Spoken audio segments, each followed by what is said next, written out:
devastating your life, or you could not seem to solve through quote-unquote normal measures, you wouldn't go and speak to your pastor.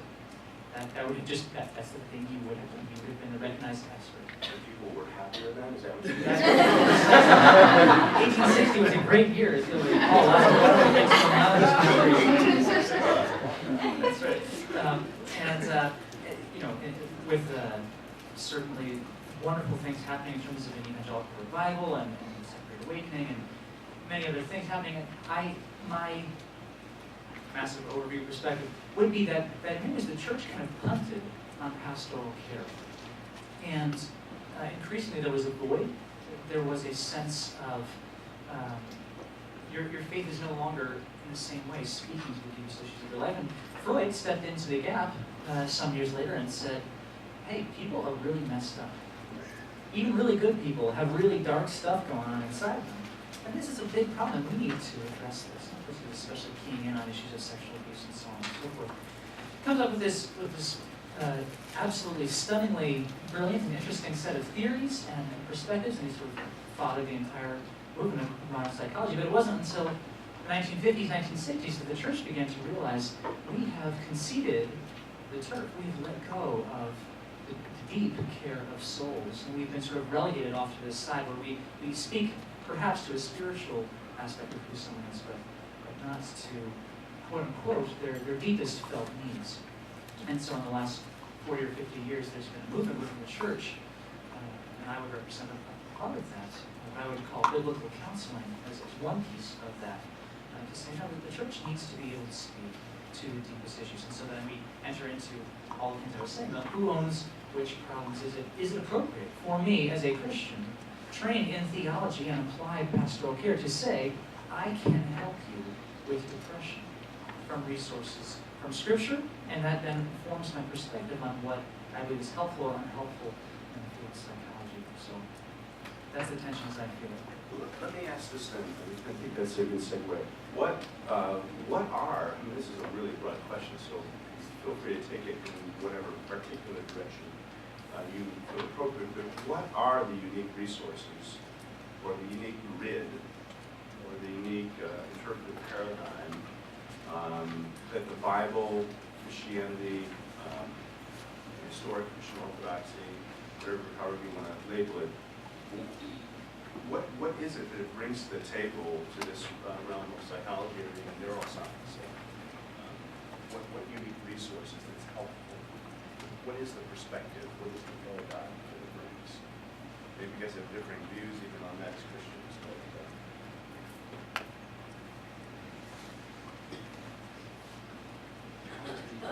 Christian perspective, what unique resource does it bring? How does it interpret the human soul? How would you describe the Christian paradigm as to how it explains the soul? Does that make sense? Or? I think what Rick was saying before, right along that line, that constant sin shrinking the soul, turning it inward, God orientation, broadening the soul, bringing it outward, joy, fulfillment.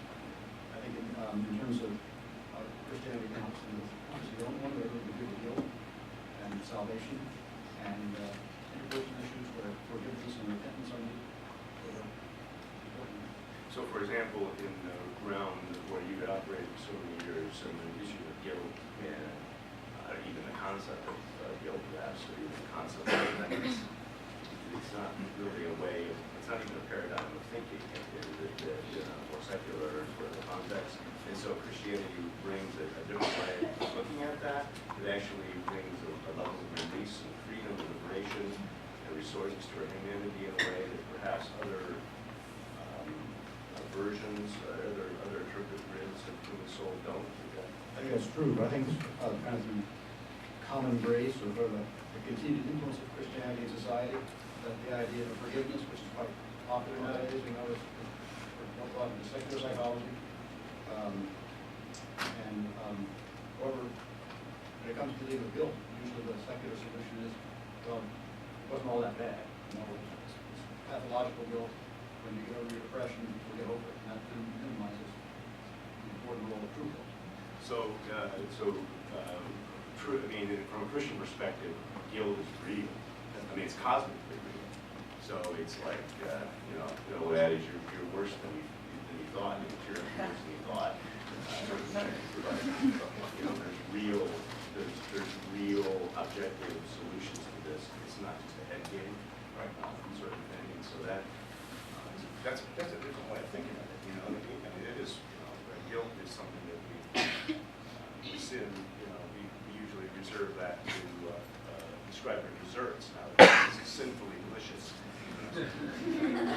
So that's helpful. But so the thing is, like, and Donna said something like this before in another context, but like, you know, if we're people of faith, like, we sometimes forget the huge claims that Christianity makes about what human beings are. Like, we're so entrenched in it, we're like fish in a fishbowl, right? Like you said before in other context. But it's remarkable because the Bible basically lays out like two simultaneously true things. We're created in the image of God. We've fallen out of relationship with God and with other people. So in that way, we're pathetically impressive or impressively pathetic creatures. We really are. Just, I mean, because the capacity to do things, to innovate, to create, to make new things, and to use the stuff of this world. I mean, just think of this building and all that needed to happen for us to get to this point, at this point in human history. But at the same time, there's so much brokenness and there's so much that isn't as it should be. So for me, it's like these are huge claims. So the challenge for me is like, so that's kind of the grid up here. So I try to bring that to bear on what brain science is telling us. And what brain science is telling us is that there are uniquely powerful human abilities to control behavior, to control cravings for sinfully delicious desserts. But on the other hand, why would you want to control that? That's actually what I studied, but we don't know. But the flip side of that is that, especially in social psychology, there are entrenched, super hard to change, self-preserving biases and delusions that we tell ourselves and other that affect our perception. So we perceive the world differently based on these kind of self-protective tendencies. And like we heard in the keynote lecture, of course we have these things because we're vulnerable creatures and we don't want to suffer with other people or experience that pain. So we're kind of not only a shrunken soul, we're souls in these very thick, you know, glass enclosures. And sorry, I really like Mumford and Sons, and whatever chance I get, I like to say a Mumford and Sons lyric. So there's a lyric: "Press my nose up to the glass against your heart." Right? This idea that we wall each other off from even our knowledge of ourselves and knowledge of other people and God. So yeah, I don't know if that really answers the question. Rich, next time you need some test subjects for one of your studies on avoiding cravings of delicious desserts, my wife and I would be in your study. If you need a long-term follow-up study. Don, coming back to your question, what are the unique resources that Christian faith provides? Let me give one tiny example with a million implications. In any number of different secular theories, but cognitive behavioral therapy certainly being one of them, there's an idea of what's called self-talk. And the idea is that you, not shockingly, talk to yourself. And you remind yourself of things, or you try to reorient your perspective, or you say, I'm not as bad as I think or feel, or if I don't do well in that test, that doesn't make me a bad person. I'm okay if I do my best. You know, I remind myself of things that I believe are true. Now, biblically, are we against the idea of speaking to ourselves? Absolutely not. Dr. Martin Lloyd-Jones once famously said we spend too much time listening to ourselves and not enough time talking to ourselves. Psalm 42 says, "Why are you so downcast, O my soul?" This is not where we should be, but come with me, follow me, O soul, look again upon the Lord. And so certainly the idea of speaking to ourselves is not an unbiblical one, but think for a moment of the profound difference between a world in which your fundamental hope rests in what you can do for yourself. Your technique, your strategy is, I will talk to myself. I will speak to myself about that which I need to know. I will make myself better from the inside. Versus a biblical perspective. Take the book of Psalms. The Psalms are not self-talk. They are the most profound dialogue in the history of humanity. To take one verse, Psalm 22, verse 1.